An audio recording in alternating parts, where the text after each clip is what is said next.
Biasanya di pesantren juga ada beberapa santri yang suka hidmat ya, mengikuti kiai. Tapi biasanya mereka agak blow on. Pernah nggak punya pengalaman yang gitu? Nah, ini ceritanya kan kiai yang saking hidmahnya kepada pesantren, kepada kiai, dan pesantren dan kiai memang senang kepada santri yang hidmah. Hidmat ya.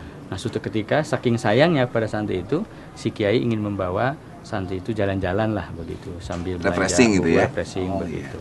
Nah, si santri yang nggak biasa itu kan, dia biasanya di dapur gitu kan, ngurus nasinya kiai, ngurus anunya kiai lah gimana begitu. Tiba-tiba harus dibawa ke mana? Ke kota kan gitu, jalan-jalan dan sebagainya. Dia ya kena yang namanya santri, yang namanya dia khodim, ya posisinya pun di belakang terus kan begitu.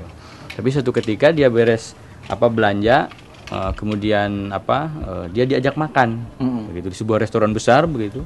Dan bagi dia ini sebuah kebanggaan dan kehormatan karena selama ini dia makan nasi liwet sederhana, kemudian di atas ini daun restoran besar dan kiai kan, dan dia nggak tahu kan cara makan di restoran itu gimana gitu kan, bagaimana cara pegang garpu, sendok dan sebagainya bang gitu. Kemudian dia tidak bisa membedakan mana sayur mana kobokannya kiai kan begitu. Nah, karena yang penting dia makan enak di restoran kan begitu. Nah, suatu ketika si pelayan itu bawa semuanya menu dan sebagainya, termasuk air kobokan dan sop itu begitu. Nah, ternyata dia salah ambil kan begitu. Harusnya air sop yang dia masukin ke nasi itu lalu dimakan, tiba malah dia ngambil air kobokan kan begitu. Kobokan kiai kan. Nah, si kiai itu nggak marah atau nggak larang, biarkan aja. Kemudian teman kiai juga nggak marah nggak larang. Tapi beres dari makan, pas keluar dia sambil ketawa dan sebagainya. Kamu tadi makan apa? Kok kenapa nggak makan sop malah makan makan air kobokannya kiai? Justru itu katanya, saya itu dari dulu pingin makan air kobokannya kiai, itu berkah katanya kan. Saya juga punya pengalaman ketika ada undangan kunjungan para kiai ke Amerika. Saya masih ingat ada seorang kiai yang nggak bisa bahasa Inggris, tetapi agak sok gitu. Orang lain berkumpul, dia ngambil tempat di sudut waktu pas makan di sebuah restoran.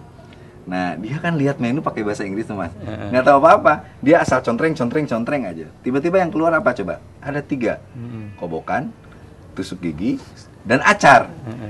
Tapi karena malu kan, dia makan tuh acar, tapi dia celinguk kayak gitu. Lihat di pinggirnya ada bule, makan steak.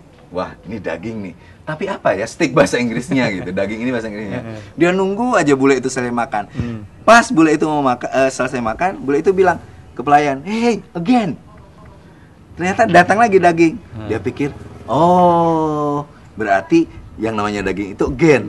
Maka dia dengan percaya diri panggil pelayan, "Hey, again."